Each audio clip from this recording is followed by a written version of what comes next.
Banská Štiavnica v lete roku 1974.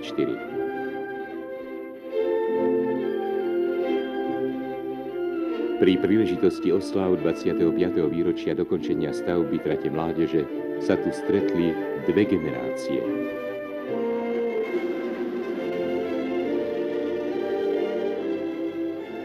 Stredobodom pozornosti sa stali veteráni stavby trate z Hronskej Dúbravy do Banskej Štiavnice.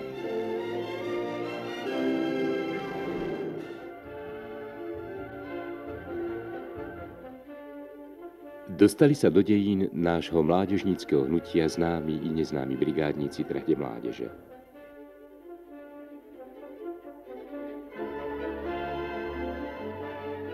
Ako ich s odstupom času hodnotí terajšia mladá generácia, vyplýva zo slov ašpirantky pedagogickej psychológie Filozofickej fakulty Univerzity Komenského Beaty Fatranovej. Budovanie stavby mládeže zďaleka neznamenalo iba kladenie kolajníc, ale bolo oveľa dôležitejšou úlohou pri prestavbe našej spoločnosti na spoločnosť nového typu.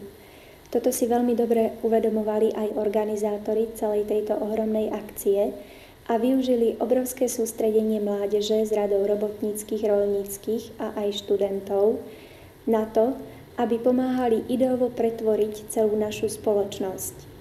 S odstupom času si to v súčasnosti uvedomujú aj dnešní mladí ľudia.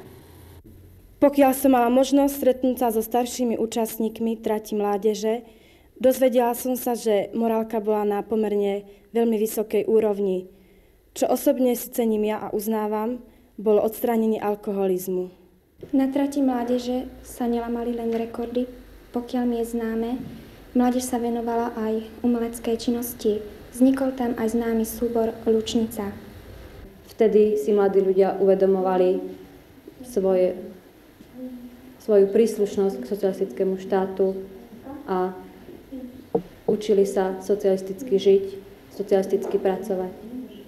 Mladí ľudia si tu vymieniali názory a dozvedali sa nové. Keď sa vracali na svoje pôsobiská, uplatňovali skúsenosti, ktoré tu získali. Ako príklad môžem uviesť dedinu mládeže. Snažili sa preklenúť rozdiely, ktoré boli odjak živa medzi študentskou a robotníckou mládežou. A nakoniec sa im to aj podarilo. Potraviny sa dostávali na prídely. Brigádnici si so sebou nenosili tieto lístky a preto správa tábora mala za úlohu im zaobstarať šatstvo, obuv. Dnes si ani nevieme predstaviť, že takáto otázka vlastne existovala. Je pravda, boli to pre mnohých časy nevídaných starostí. Bolo treba krmiť množstvo mladých ľudí, ktorí boli ešte vo svojom telesnom vývoji.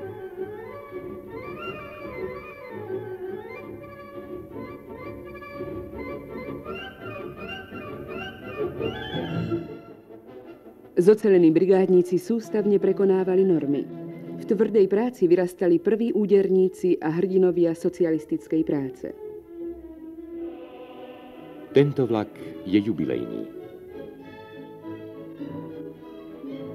Vezú sa na ňom dnešní zväzáci, ale spolu s nimi aj zväzáci vtedajší, voľakedajší brigádnici. Veteráni trate mládeže, povojnový predvoj mládežníckeho hnutia.